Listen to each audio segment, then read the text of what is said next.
Naku, ito yung tinatawag na ano, eh, 'no, naalala ko tuloy yung kantang lintik na pag-ibig parang kidlat. Naku, parang kidlat, uy,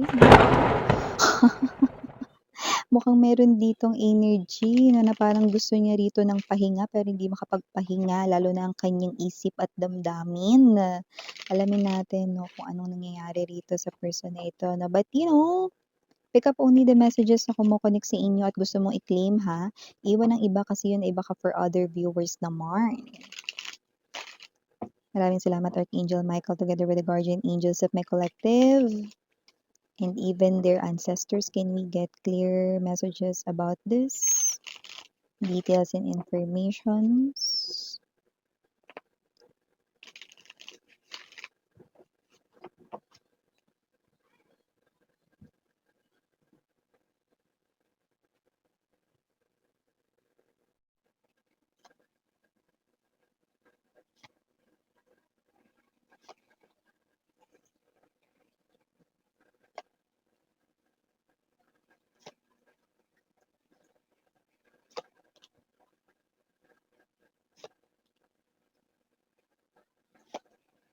Oh, ay makinig, makinig, makinig. Lapit mga kaibigan at makinig kayo, yun. Makinig kung sino man 'tong energy na 'to mga babes 'no, eto yung klase ng energy ngayon mga sweethearts na umaasa pa rin ito na muling magbabalik ang iyong dating pagtingin sa kanya.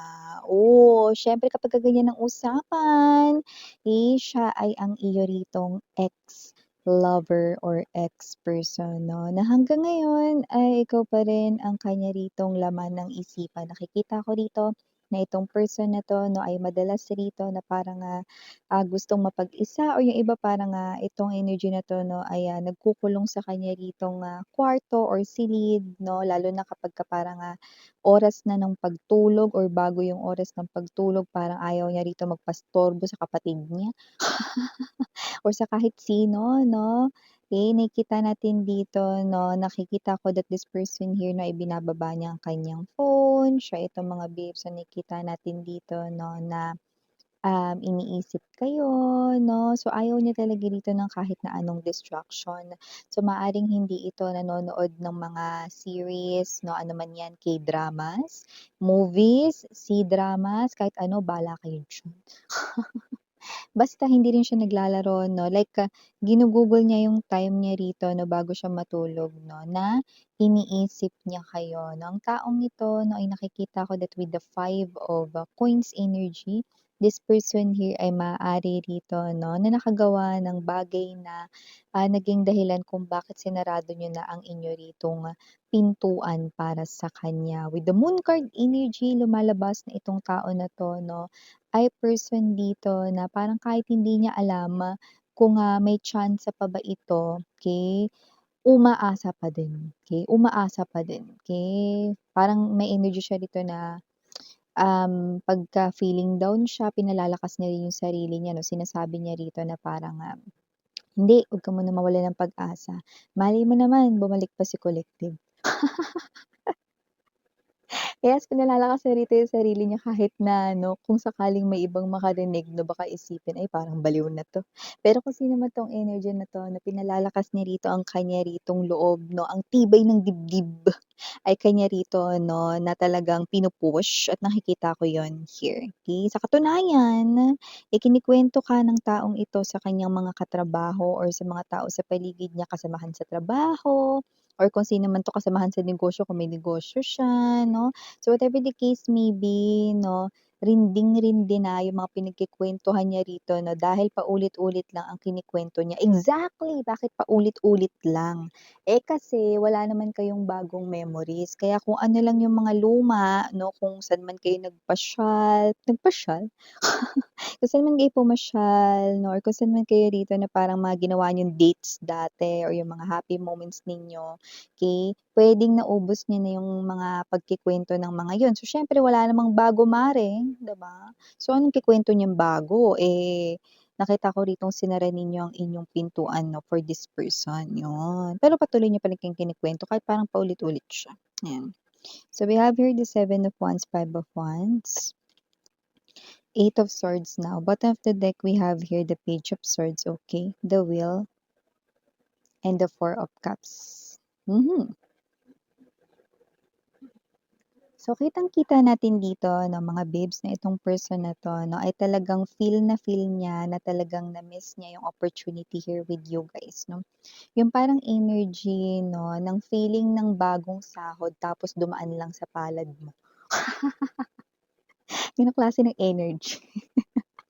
So, bago natin pag-usapan ito, babatiin muna natin everybody. Hi and hello there everyone, my name is Yan. Welcome new subscribers, returning Islam buyers. Thank you sa inyong walang sawang love and support for me. At kung di niyo pa alam, mayroon pa po tayo na other channel, link down below lang sa ating description box. If interesado for more collective readings for all signs, dun niyo rin yan matatagpuan. And of course, mga mahal, lahat tayong gender dito ba ay lalaki, LGBT, possible din magpalitang roles because this is general reading.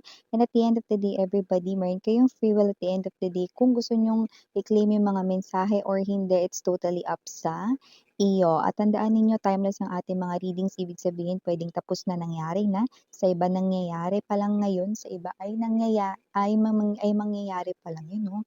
Minsan ako rin hindi ko naiintindihan yung sarili kong Tagalog. So, yan, no? Pag-usapan na natin ito more. So, nakikita ko dito that with the Nine of Wands and the Hermit, okay? Mas gusto niya actually yung feeling na wala siyang ibang ka-chat, wala siyang ibang kakwentuhan at kausap, 'no, kapagka matutulog na siya, okay? Kasi I'm seeing this person here locking sa kanyang room or sa kanya rito 'no, na parang 'pag oras na ng tulog ayaw niya na magpagambala, may kwarto man siya rito or wala. This person here kasi ang ginagawa niya rito 'no, is thinking about you. Paikot-ikot kasi isip niya rito na para ka ritong hamster. Alam niyo yun, yung bahay ng hamster ta's meron dun na parang laruan, na may hamster kami dati na parang may ano siya dun, Ferris wheel, 'di ba? So, parang kang gano'n 'no, na umiikot ng umiikot dito sa isipan niya rito tapos paulit-ulit niya 'tong ginagawa 'no. Why? Because this person here feels, na para itong very relaxing, especially kapag siya ay pagod sa kanyang trabaho or kanya ritong way of earning a living, ano man yung hanap buhay niya. So, nakikita ko dito that this person here 'no, ay someone na parang, alam mo 'yun, hindi ko siya nakikitang madasalin 'no, at, wala tayo ditong religion, beliefs, and traditions. Nirerespeto ko lahat kung ano ang mga relihiyon ninyo mga mahal 'no, pati na rin ang person na kumo-connect sa inyo. Pero itong person na 'to 'no, maaaring nagdadasal siya ngayon, 'yan 'no. Pero nga hindi ko siya nakikitang madasalin, Kasi nga nandun na siya sa punto ng buhay niya kung saan parang dasal na lang yung puwedeng kapitan maring, 'di ba? So, nakikita natin dito kung sino man 'tong energy na 'to, this person here really wants to invest pa rin dito sa kanyang emotions 'no, kasi kung hindi, this person here could be somewhere out there putting himself or herself out there, okay? Nakikipagkilala sa kung sino-sino, nakikipag-mingle dito 'no, pero hindi ko yun nakikita because this person here 'no, ay definitely, siya mismo yung, nagse-separate sa kanyang sarili 'no, from those people. However, this person here na nakikita ko rito 'no, na hindi talaga siya rito nakaka-move on from you guys because this person here keeps on repeating yung same stories na sinasabi niya rito 'no, about your, mga shared moments, memories nung kayo dati ay magkarelasyon pa. Kinukuwento niya yan sa kanya ritong mga kasamahan sa trabaho, yeah, more likely kung sino yung mga nakakasalamuhan niya, kasamahan sa trabaho 'no, or kasamahan sa negosyo. Okay, so whatever the case may be, just take only what resonates 'no. So kahit na parang with this Five of Wands energy and the Seven of Wands 'no, gumugulo sa kanyang isipan dito, paano ba maibabalik ito 'no, kasi gusto niya nga rito magbalik ang dati mong pagtingin sa kanya. Medyo tina-try niya pa rin na pakalmahin yung sarili niya kahit na parang, sa kabilang banda, paano nga ba yun, ano nga bang dapat gawin, posible pa kaya yun? Because there are lots of questions 'no, there are lots of, question marks dito 'no, sa kanyang isipan na parang kahit siya hindi niya rito alam yung sagot or kahit alam niya rito yung sagot ayaw niya yung paniwalaan. Anong sagot yun, Miss Yan?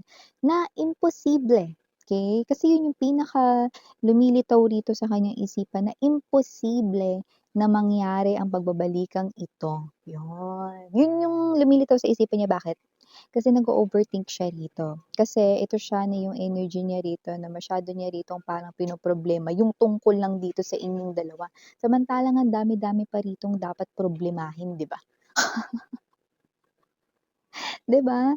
So whatever the case may be, nakikita ko rito that this person here with the Page of Swords, the Wheel, and the Four of Cups, I do see this person here 'no, ay spying on you, especially kapag siya ay nasa work or siya ito 'no, na walang ginagawa sa hapon or sa umaga habang kumakain, nag-aalmusal, papahinga 'no.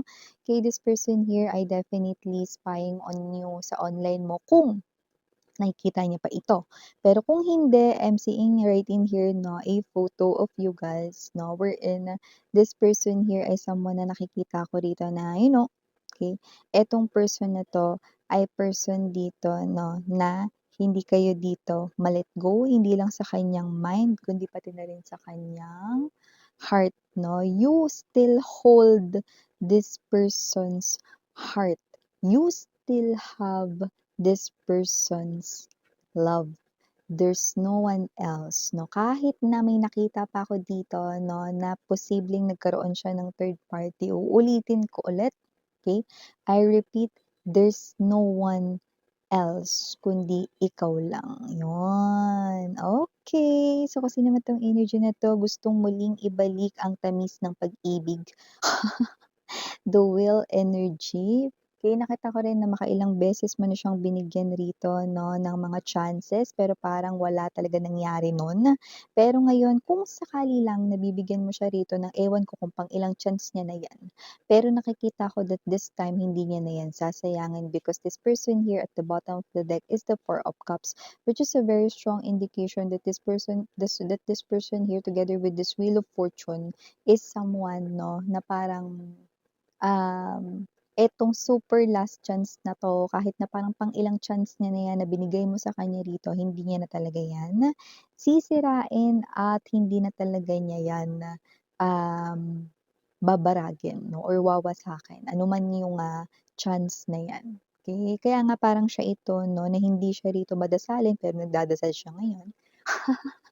Maaaring tinatawag ang kahit na sinong santo or pangalan rito 'no, ng mga anghel 'no, okey, dahil gusto niya rito mga babes 'no, na muli kayong magkaayos, muli kayong magkabalikan 'no. So, sana mahanap mo pa rin daw sa iyong puso 'no, siya, 'yan. So, whatever the case grabe naman 'yun. Bakit miss 'yan? I just heard medyo pangit, 'yan oh. Sino medyo pangit, siya?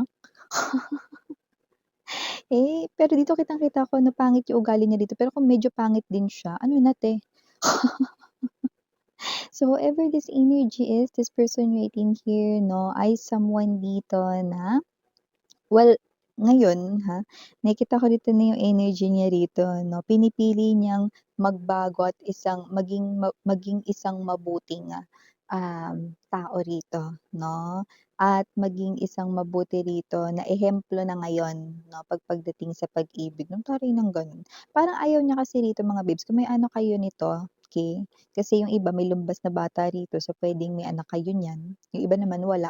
Pero kung may anak kayo nito na nakita natin dito na ayaw niya na sundan ng yapak niya, ng anak niya yung kanya ritong ginawa 'no, yun ay pakikiapid, pakikipagrelasyon sa iba. So yun, tinatama niya rito. So sana hindi pa raw huli yung lahat 'no, sana hindi bumalik dun sa bata or hindi mangyari dun sa bata someday, yung, ginawa niya rito. Sana hindi manahin, parang gano'n 'no. Or yung iba naman kung wala naman kayong anak nito 'no, ayaw niya rito na parang, maging gano'n yung puwedeng, maging ugali ng anak niya someday kung magkakaroon siya ng anak dito. So, parang ngayon palang tinatama niya na. So, parang kahit hindi niya alam with the moon card energy kung ang lahat ba ng ito 'no ay, mababago pa niya 'no, yung kapalaran ng puwede niya rito maging kids in the future or baka may kid na siya rito 'no, sa'yo, okey. Nakikita natin dito that this person here 'no, ayaw niya mangyari yung nangyari sa kanya 'no, dun sa anak or magiging anak niya.